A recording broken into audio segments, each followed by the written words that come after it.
যেটা হয়েছে সেটা তো সম্পূর্ণভাবে তৃণমূলের অনুমোদনে হয়েছে, অনুপ্রেরণায় হয়েছে।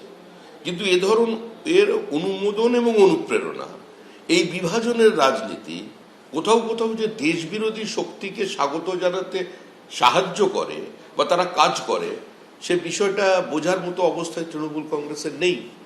সেজন্য এই ঘটনাগুলো ঘটেছে। তবে অনেক তদন্ত তো হচ্ছে, অনেক সংস্থাকে কষ্ট করতে হচ্ছে। সরকারটা বদল হয়ে যাওয়ার পর এনআইএ, সিবিআই, ইডি এদেরও কাজকর্ম কমবে। আসাউদ্দিন ওয়েসির দল, হুমায়ুন কবিরের দল এবং আইএসএফ এরা যুগ্মভাবে সবাই মিলে একটা ঘোটালা করেছে, ওখানে একটা গন্ডগোল করেছে, দাঙ্গা বাঁধাবার চেষ্টা করেছে। মোথাবাড়ির ঘটনাতে এনআইএ-কে নিয়োগ করা হয়েছে, এনআইএ দেখবে। তারপর 4 তারিখে 4 মে ফলাফল বেরোনোর পর কি হবে পশ্চিমবঙ্গ নিয়ে, তখন মমতা বন্দ্যোপাধ্যায় ক্ষমতায় আসার পরে সুপ্রিম কোর্ট বলুন, ইলেকশন কমিশন বলুন, আর বিজেপি কেন্দ্রীয় শাসক দল, তাদের আর কি ইন্টারেস্ট থাকবে পশ্চিমবঙ্গ নিয়ে, সেটাও দেখার প্রশ্ন।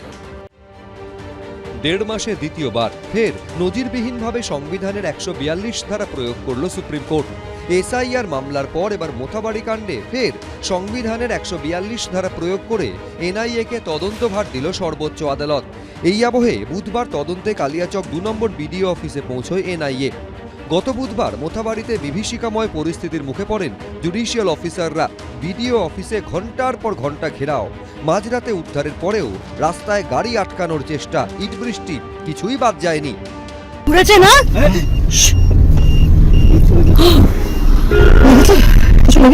না লাগেনি, বডিতে লেগেছে।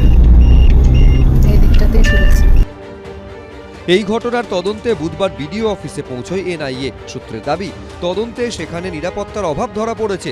বিডিও অফিসে সিসিটিভি ক্যামেরা থাকলেও তা খারাপ, কাজ করছে না বাইরের গেটের সামনে লাগানো সিসিটিভি ক্যামেরাও। এদিকে মোথাবাড়ি কাণ্ডের নেপথ্যে কে বা কারা রয়েছে তা খুঁজে বের করতে এদিনও স্থানীয় ব্যবসায়ীদের সঙ্গে কথা বলেন এনআইএর গোয়েন্দারা। 1 তারিখে যে পরিস্থিতি তৈরি হয়েছিল তার মাথা কে রয়েছে সেই বিষয়ে বিস্তারিত জানার জন্য একবার বিভিন্ন প্রান্তে যাচ্ছে এনআইএর আধিকারিকরা। লোকজন আস্তে আস্তে প্রায় 700-800 লোক এখানে সন্ধ্যার সময় লোকজন ছিল, মানে ও জমা ছিল, দিয়ে বললো খিচুড়ি করা হবে, টাকা পয়সা তুললো, দিয়ে হাই স্কুল মনটা একটু এগিয়ে ওখানে খিচুড়ি খাওয়া দাওয়া হচ্ছে।